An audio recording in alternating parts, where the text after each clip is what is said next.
갈라디아 2장 16절의 말씀으로 행위로 구원받는다라는 제목으로 우리 말씀을 상고하기로 합니다. 사람이 의롭게 되는 것은 율법의 행위로 말미암음이 아니요 오직 예수 그리스도를 믿음으로 말미암는 줄 알므로 우리가 율법 행위로서가 아니고 그리스도를 믿음으로써 의롭다함을 얻으려 함이라. 율법 행위로서는 의롭다함을 육체가 없느니라.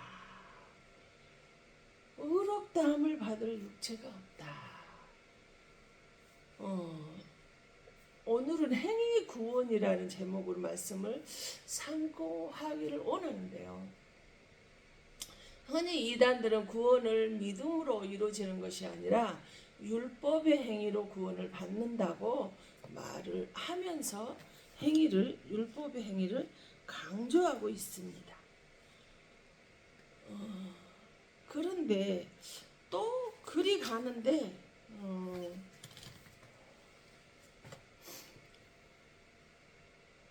그 사람을 따라가는 사람들이 있다는 거죠. 이단이 성경 공부하고 거기서 구원을 받을 수 있다라고 생각을 해서 말씀을 잘 모르다 보니까 그럼 너 가면 나도 간다라는 식으로 친구 가는 식으로 가는 사람이 있어요. 이건 왜 그럴까요? 말씀 모르니까 그러는 거죠. 또 하나 영적으로 보면 영원히 영적인 구원을 받을 만한 준비된 자가 아니라는 거죠. 율법으로 구원을 받고 의롭게 되어진다면 우리가 어떻게 되겠습니까? 예수님이 십자가에서 죽은 것이 헛죽음이 되잖아요. 헛것이 되잖아요. 구원은 오로지 예수 그리스도의 피로 구원이 이루어진다는 것을 우리는 알아야 돼요. 예수를 따르는 자는, 예수를 모르는 사람들은 예수 외에 구원받을 이름을 우리에게 주지 않았다라고 생각하면 참 이상하게 생각해요. 어떻게 착하고 선하게 살며 좋은 데 가는 것이지 뭔 소리냐 하는 사람도 있어요. 전도를 하면 예수를 전하잖아요. 그럼 나는 내 주먹을 믿는다, 힘을 믿는다, 나는 착하고 선하게 살 것이다, 나는 조상을 섬길 것이다, 그렇게 말을 하는 사람도 있어요. 종교와 상관이 없이 착하게 사니 죽어 좋은 데 갈 것이다, 천국 간다, 극락간다라는 말들을 합니다. 내 모습을, 내 목숨을 내 준비하여도, 내가 그 사람을 위해서 대신 죽어준다 해도, 모든 것을 다 준다고 해도 천국이요? 갈 수 없어요. 행위로는 구원이 없다는 거죠. 행위로 착하고 올바르게 살면 구원이 있다 말하는데 그거는 잘못 알고 있는 것입니다. 갈라디아 2장 16절에 사람이 의롭게 되는 것은 율법 행위로 말미암이 아니요 그랬어요. 오직 예수 그리스도를 믿음으로 말미암는 줄 우리가 아느니라. 율법의 행위로서가 아니고 그리스도를 믿음으로써 의롭다함을 얻게 되고, 이 율법의 행위로서는 의롭다함을 얻을 육체가 하나도 없다 그랬어요. 갈라디아 3장 13절도 그리스도께서 우리를 위하여 저주를 받은 바 되사 율법의 저주에서 우리를 속량하셨으니 기록된 바 나무에 달린 자마다 저주 아래 있는 자라 하였습니다. 하나님이 우리를 위하여 저주를 받으셨고 율법의 저주에서 우리를 속량하셨다는, 율법이 지금 저주라고 말하고 있어요. 그 저주에서 우리를 뭐 하셨다는 거예요? 영원히 속량시켜 주셨대요. 이단들은 율법의 행위로 구원을 받는다라고 말들을 하는데 하나님의 말씀은 율법은 뭐라고 말해요? 저주라고 말해요. 로마 3장 20절에 그러므로 율법의 행위로 그의 앞에 의롭다 하심을 얻을 육체가 없나니 율법으로는 죄를 깨달음이라. 율법은 구원을 받는 것이 아니라 율법은 613가지를 율법을 지켜야 되는 것을 뭐 한다는 거예요? 말해주고, 율법은 내가 죄를 지었구나, 죄인이구나 라는 것을 알게 하는 거래요. 그런데 여러분, 그럼 613가지를 모든 율법을 다 지키는 사람이 있을까요? 612가지를 지키고 한 가지만 범해도 그거는 모든 것을 다 죄를 범한 거예요. 613가지를 지키지 않는 것과 똑같다라고 말해요. 어디요? 히브리서 7장 19절에 율법은 아무것도 온전하게 못할지라 이에 더 좋은 소망이 생긴 이것은 우리가 하나님께 가까이 가느니라. 율법은 아무것도 우리를 온전하게 하지 못한다는 거예요. 야고보서 2장 9절에 10절에 보면 만일 너희가 사람을 차별하여 대하면 죄를 짓는 것이니 율법이 너희를 범법자로 정죄하니라 그랬어요. 율법의 행위로는 아무것도 할 수 없는데 율법은 뭘 한다는 거예요? 네가 죄인이라는 거를, 죄를 범한 자라는, 범법자라는 거를 가르쳐 주는 거래요. 누구든지 온 율법을 지키다가 그 하나를 범하면 모두 범한 죄가 되나니 그랬어요. 모든 율법을 612가지를 다 지켰어. 근데 그 중에 하나를 못 지키면 모든 율법 613가지를 다 못 지킨 것이 된다라고 지금 성경에 분명히 기록이 됐어요.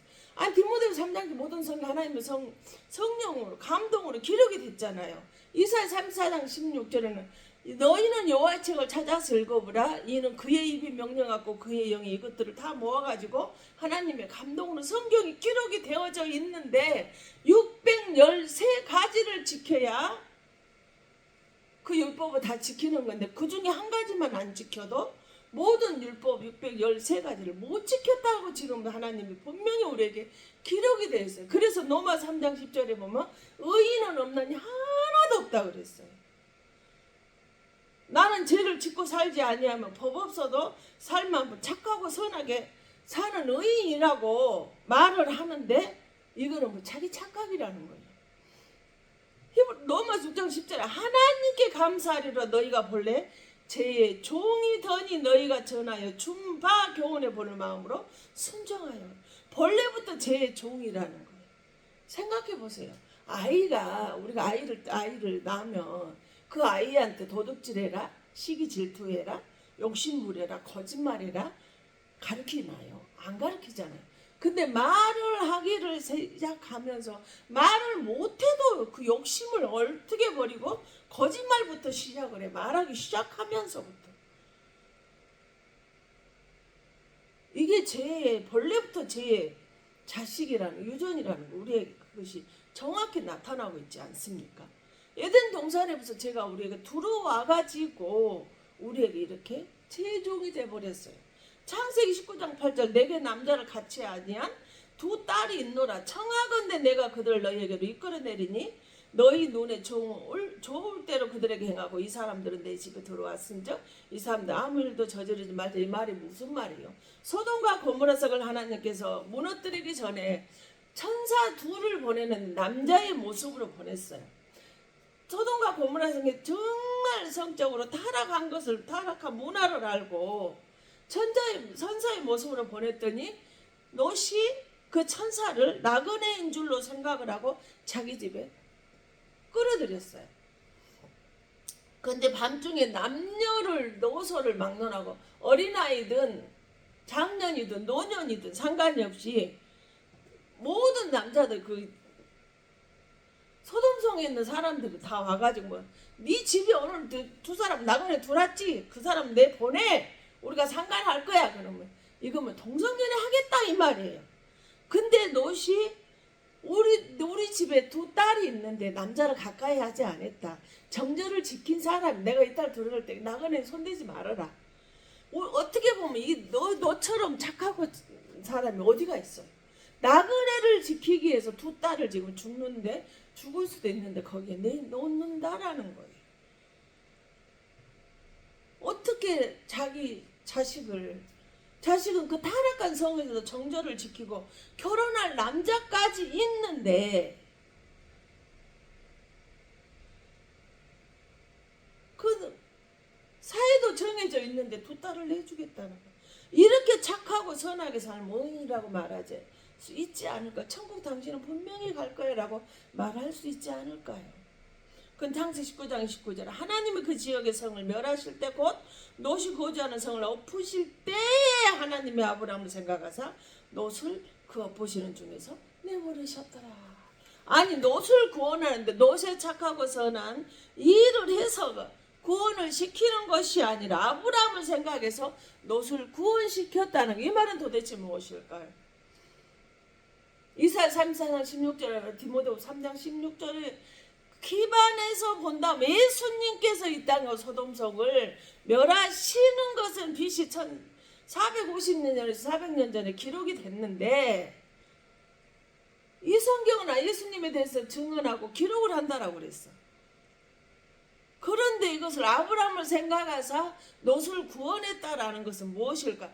예수님을 생각하셔서 우리를 구원했다라는 거예요. 아브라함을 생각해서 롯의 가정을 구원하신 것처럼 이 성경은 예수에 대해서 증언을 하고 요한복음 5장 39절과 46절에 이 성경 예수님에 관해서 다 기록이 되었다라고 한다면 아브라함은 예수님을 상징을 하고 있고 롯은 바로 저와 여러분을 상징한다는 거예요. 모든 것을 구제하고 자기 몸을 다른 사람을 위해서 이에서 죽는 것에 내주었다 할지라도 사랑이 없으면 너에게 아무런 유익이 없다고 지금 말하고 있어. 어디서? 고린도서 13장 3절에 우리가 말하는 사랑장에서 네가 있는 모든 것을 구제하고 또 네 몸을 불사르게 내줄지라도 또 사랑이 없으면 내게 아무 유익이 없는다. 사랑 없이 하는 것은 아무것도 안 된다. 근데 우리는 에로스 사랑, 남녀간의 사랑 어때요? 마음이 맞아야 그 사랑이 끝까지 가죠. 스트로게는 부모와 자식 간에, 부모는 혹시 모르겠어요. 자식을 위해서 그 생명을 내어놓을 수 있지만 자식은 부모를 위해서 죽지 않죠. 근데 필레오는 너와 나의 친구 간의 사랑이에요. 이 사람도 어때요? 에로스 사랑, 남녀 간의 사랑이든 부모 자식 간의 사랑이든 친구 간의 사랑이든 조건이 맞지 아니하면 남보다도 못한 추한 사랑이에요. 관계가 다 뒤틀려버려요. 바로 이 죽는데 내어준다 할지라도 사랑이 없으면 아무런 내한테 유익이 없다라는 거죠. 그래서 요한복음 3장 중에 하나님이 세상을 이처럼 사랑하사 독생자를 주셨으니는 그를 믿는 자마다 멸망하지 않고 영생을 얻게 하려 합니다. 독생자 예수를 우리에게 하나님이 내어주신 것은 우리의 그 예수 그리스도가 죽으심으로 인해서 세상에 있는 죄인인 우리를 하나님께 영원히 죽지 않는 영생을 하게 하시려고 우리에게 주셨다. 이렇게 말씀을 하셔요. 내 대신 예수님을 죽는데 십자가에 내주셨단 말이에요. 나 대신 예수님이 십자가에 죽으심으로 그 십자가의 사랑으로 우리는 아무런 공로 없이 구원을 받을 수 있는 것, 제사함을 얻을 수 있는 것, 천국을 갈 수 있는 티켓이 우리에게 주어지는 것입니다. 욥도 질병으로 너무너무 힘든 고통을 당했어요. 바울은 종합병원 할 때 안질이며 두통이며 간질이며 여러 가지 질병들이 있었어요.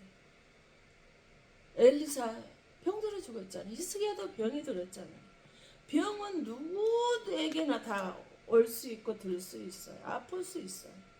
죄인에서 저주받아서 질병으로 고통을 당하는 것이 아니라 모든 사람에게 은혜 받은 구원받은 백성에게도 질병이 올 수 있다는 거죠. 가난했다가 저주받느냐 아니라는 거예요.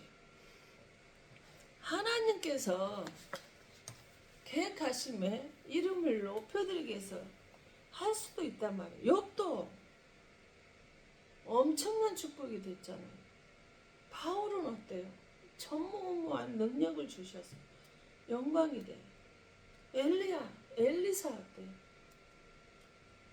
뼈만 죽은 지 1년이 넘어도 다시 살아나와. 히스기야 생명이 15년이나 연장을 받아버렸어요. 우리는 함부로 질병이로 고난당하고 있다고, 가난하다고 저주받았다라고 함부로 말하면 안 돼. 너 저주받아 가난한 것이 아니라는 것이. 질병도 저주받아서 아픈 것이 아니라는 거죠. 부정적으로 말하는 것을 우리는 고쳐야 돼요. 어떤 상황이든 긍정적으로 말하는 습관을 우리가 가져야 되지 않을까요? 그래서 야고보서 1장에 형제들아 너희가 여러 가지 시험을 당하거든 온전히 기쁘게 여기라. 아니 시험으로 고난으로 환난으로 힘드는데 어떻게 기쁘게 여길 수 있을까요? 왜 어떻게 그런데 기쁘게 여기라고 우리 주님은 우리에게 말씀을 하실까요? 이렇게 힘들고 어려운데 말입니다. 왜 그럴까요? 야고보서 1장 3절 4절에 이는 너희의 믿음이 시련의 너를 만들어내는 줄 압니다. 시련을 통해서 고난을 통해서 질병을 통해서 가난을 통해서 우리의 믿음이 인내를 오래 참고 인내 강하고 담대하게 해주겠다는 거예요. 4절에 인내를 온전히 이루라. 믿음의 시련의 인내를 온전히 이루면 너희를 온전하고 구별 조금도 부족함이 없게 하라. 그걸 다 통과하고 나잖아요. 그때 하나님 필요를 채워주시고 일용할 양식을 주시니까 부족한 것이 없게 돼요. 물론 사람들의 통장을 보여달라고 통장에 얼마가 있느냐고 보인다 말할 수 없겠죠. 그러나 그때 하나님께 필요를 채워주셔요. 온전하고 구별 조금도 부족함이 없게 하시는 거예요. 그때 필요한 만큼 채워주시는 거예요. 믿음의 실현 인내를 이루어 나의 믿음의 그릇을 통해서 온전하고 구비하여 조금도 부족함이 없게 하신다 이 말입니다. 우리에게 그 은혜가 그 축복이 있었다는 거예요.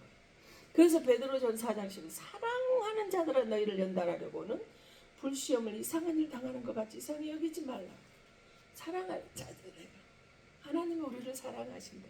근데 사랑하는 자녀임에도 연단시키려고 불시험이라는 얼마나 힘들고 어렵게 해서 그 시험을 주신대요. 그래서 그 그리스도의 고난에 참여하는 것으로 즐거워하라. 그들의 그 고난에 참여하고 있는 사람은 그 영광이 이미 그리스도의 고난에 참여한 사람 하나님의 영광이 성령이 너희 머리 위에 와 있다는 거예요. 그러니까 너는 즐거워하고 기뻐하라고 그랬어요. 예수 그리스도 이름으로 너는 고난당하고 취업당하고 고통당하고 산다라면 너는 복을 받은 사람이에요. 왜? 하나님의 영이 우리한테 있으니까. 혼자가 아니라는 거, 혼자 겪는 거 아니라는 거죠. 정말 우리의 큰 축복이라는 거죠. 우리는 이렇게 여러 가지 연단과 환난을 통해서 가난으로 질병으로 고난이 계속 된다면 이것을 통해서 우리를 강하고 단단하게 하셔서 축복을 주시려고 하시는 은혜라는 거죠. 그런데 우리는 저주라고 말해요. 우리는 저주의 하나님이 나를 버리셨다라고 하면서 부정적으로 고백을 하거나 생각을 한다라면 나는 어떤 사람일까요? 고난을 당해서 나를 변화시키는 축복의 통로가 아니라 나는 예수를 믿는 온전한 믿음에 단단하게 서 있는 사람이 아니라는 걸 알아야 돼요. 오히려 이 여러 가지 불시험을 통해서 하나님이 나와 함께 하시고 뜻이며 성령님이 천사가 나와 함께함으로 인해서 하나님의 영광이 나를 통해서 나타나는 거예요. 그래서 내게 오는 축복인데 우리는 저주라고 망했다라고 생각을 하고 있다라는 것이에요. 예수님이 이 땅에 오셔서 33세의 공생애를 시작하실 때 십자가 길을 걷게 되셨잖아요. 근데 어디서부터 시작을 해요? 요한복음 2장 1절에 사흘째 되는 날 갈릴리 가나 홀레가에서 예수의 어머니도 거기 계시니 공생의 첫 시작을 가나 혼인 잔치부터 시작이 됐어요. 근데 11절에 보면 예수님께 첫 표적이래요. 가나에서 혼인 잔치도 물이 포도주를 만든 것이 첫 표적이에요. 첫 표적인가요? 죽은 나사로 살렸잖아요. 오병의 기적도 행하셨잖아요. 병든 자를 고쳤잖아요. 나병한 자를 고쳤잖아요. 홍해바다 만달을 생수를 반석을 주었단 말이에요. 그런데 왜 가나 혼인잔치에 물이 포도주 된 것을 첫 표적이라고 하셨을까요? 아니 마태복음 1장 20절 예수는 이름을 예수라 이는 자기 백성을 지어서 구원할 자라고 말씀을 하셨는데 백성들을 지어서 구원하시려고 이 땅에 오셨는데 왜 물로 포도주 만드시려고 오신 것이 아니라는 거예요. 근데 왜 가나 혼인잔치에 물이 포도주 된 것을 첫 표적이라고 했을까? 포도주는 피를 의미합니다. 예수님 이야기라는 거죠. 그런데 왜 예수님의 사역은 잔치집에서부터 시작이 되는 것일까요? 내 영혼이 이제 예수로 잔치 인생으로 살라라는 거예요. 예배 드리고 나면 잔치한 기분. 잔치집 가면 어때요? 기쁘고 즐겁잖아요. 행복하잖아요. 그런 것처럼 항상 예수님께 예배 드리고 기도하고 말씀대로 살아가는 사람이 잔치 인생, 잔치하는 것처럼 행복해야 되는 거예요. 무거운 짐을 가지고 와서 수고하고 무거운 짐 다 내게로 오라 내가 너희를 쉬게 하리라 해서 교회에 와서 하나님 앞에 와서 우리는 쉼을 얻어야 돼요. 근데 세상 소리를 듣는 교회에서는요. 예수 십자가 소리를 들어야 되는데 세상 소리 듣는 교회에서는 짐을 내려놓고 가는 게 아니라 쉼을 얻고 가는 게 아니라 오히려 짐을 다시 가지고 가는 결과가 되더라는 거죠. 히브리서 9장 15절 염소와 성화제 필요하지 않냐고 오직 자기의 피로 영원한 속죄를 이루서 단번에 성소에 들어가셨다. 구약의 염소와 성화제 피로 매일 우리의 죄 때문에 그들이 이 짐승이 매일 죽어나가는 희생에 필요했어요. 그런데 예수님께서 십자가에서 피를 흘리심으로 말미암아 다시는 희생제물이 죽어나가는 일이 없어서 오직 예수 그리스도의 피가 단번에 영원한 속죄가 되어졌어요. 그래서 히브리서 10장 4절에 이는 황소와 염소의 피가 능히 죄를 없이 하지 못합니다. 염소와 송아지 피로는 우리들의 죄를 깨끗하게 할 수 없다는 거죠. 짐승의 피로는 아무리 희생이 되었다 할지라도 우리들의 죄가 영원히 속죄가 되냐. 지금 죄를 위해서 희생된 그 죄만 속죄가 되어지는 거예요.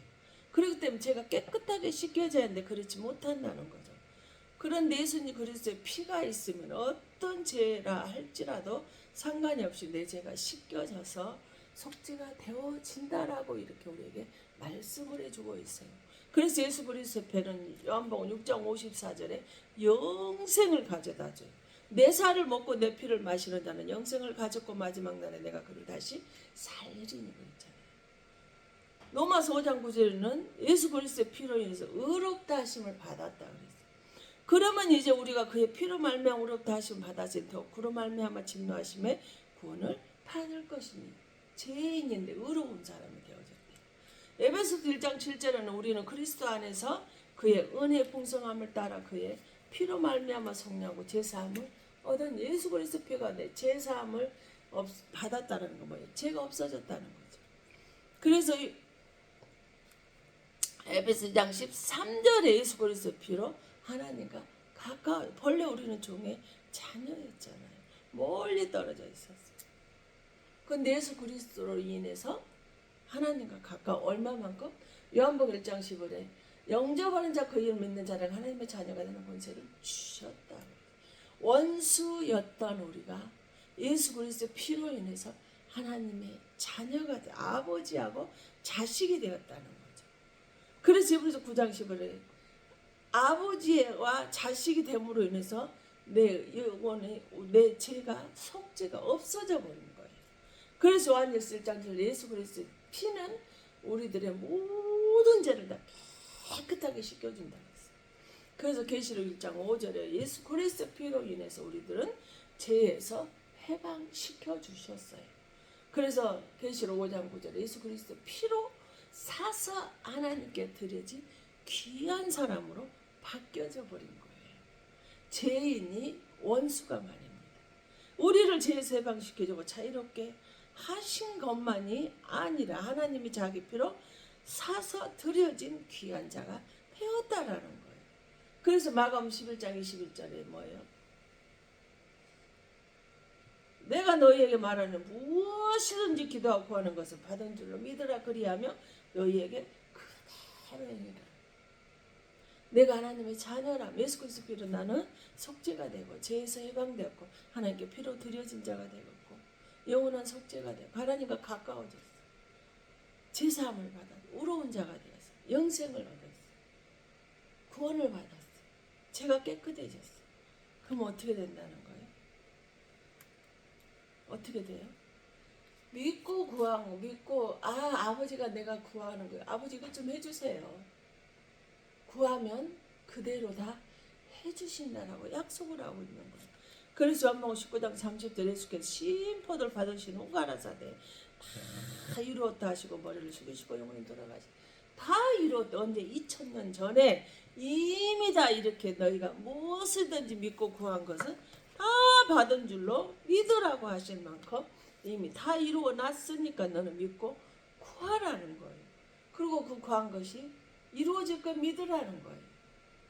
그림을 그리면서 보이지 않지만 이렇게 이루어질 것이라고 그림을 그리면서 하나님 믿고 기도하면 실상 내 눈앞에 그대로 그려져 그리면서 기도했던 것이 그대로 우리에게 이루어진다라는 것을 우리에게 말해주고 있어요.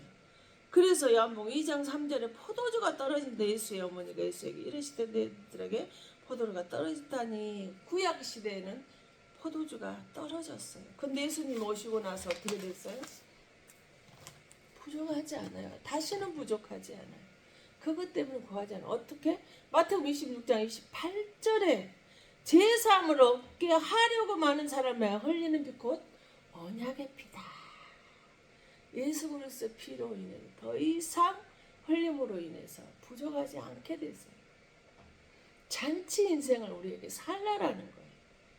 예수 피로 사방이 죽음이 어둠이 빛이 내게 없어져 버렸어요. 마지막 시대의 주인공이 돼야 되지 않을까요? 절망과 낙심하고 근심 걱정 염려하지 말고 강하고 담대하게 단단히 감사함으로 하나님만을 바라보며 살아야 되지 않을까요? 이 세상은 잠깐 있다 없어요. 안개처럼 순간에 지나가요.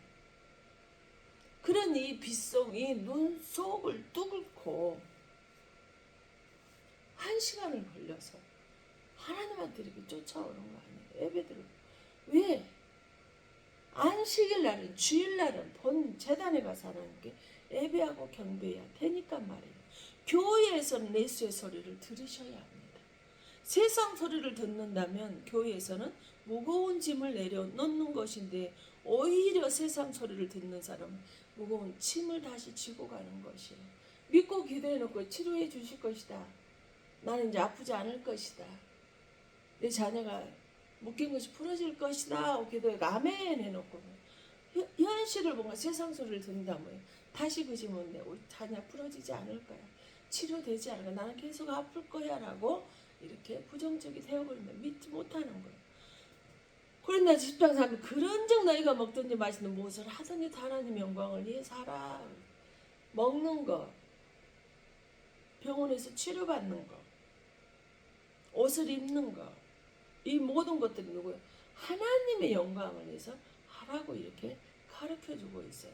그래서 갈라디아서 2장에서 계시를 따라 올라가 내가 이방 가운데 전파하는 복음을 그들에게 제시하되 유력한 자들에게 사사로이 한 것은 내가 다름질하는 것이나 다름질한 것이 헛되지 않게 하려 함이라 그랬어요.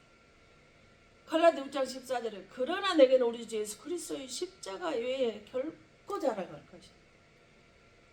그리스도의 십자가에서 죽으신 거에는 자랑할 것이 아무것도 없다는 거예요.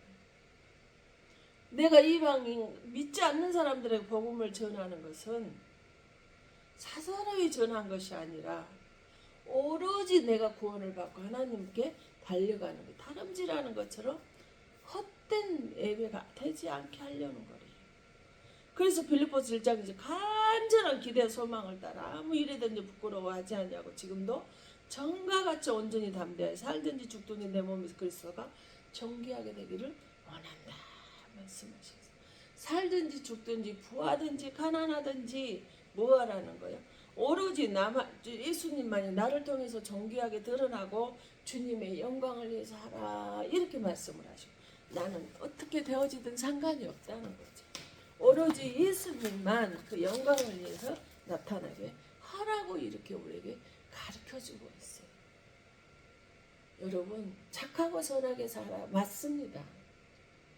그리스도인이라면 처럼 부모에게 잘하라 그러고 사랑을 강조하는 것이 없어요. 그런데 뭐 하라는 거예요? 그럼에도 불구하고 착하게 살아야 됨에도 불구하고 그 착하게만 살아친다라고요? 천국 갈 수 있냐? 그렇지는 않다는 거예요. 예수 그리스도가 우리를 십자가에서 죽으시고 나의 죄사함을 주시고 영원한 속죄를 주시고 죄를 내 죄를 깨끗하게 해주시고 영원한 생명을 주신 그분 때문에 나는 아무 공로 없이 율법 613가지를 지킬 수 없어서 지옥 갈 수밖에 없는 나를 하나님이 천국 가게 주님께서 피를 흘리시고 내 죄를 다 속량하셨고 감당하셔서 내가 천국 갈 수 있고 구원받았다라는 것을 믿는 그 믿음 안에서 구원을 받지 착하고 선하게 살아서 구원받는 거 절대 아니라는 것을 착각하지 마시고 기억할 수 있기를 바랍니다. 기도합니다. 걸어가신 하나님 아버지, 주님이 나를 택하시고 구원하시고 하나님이 자녀 삼아 주셔서 감사를 드립니다. 주님 나를 불쌍히 여기시며 행위로는 구원받을 수 없고 믿음으로 구원받음을 확신합니다. 오로지 주님만 따르는 자가 되게 하신 것. 아버지는 연약하고 부족하여 주님만 바라고 의지합니다. 자비로우신 주님을 믿습니다. 내가 걸어오고 지나온 길의 당연함이 아니라 하나님의 은혜였음을 고백합니다.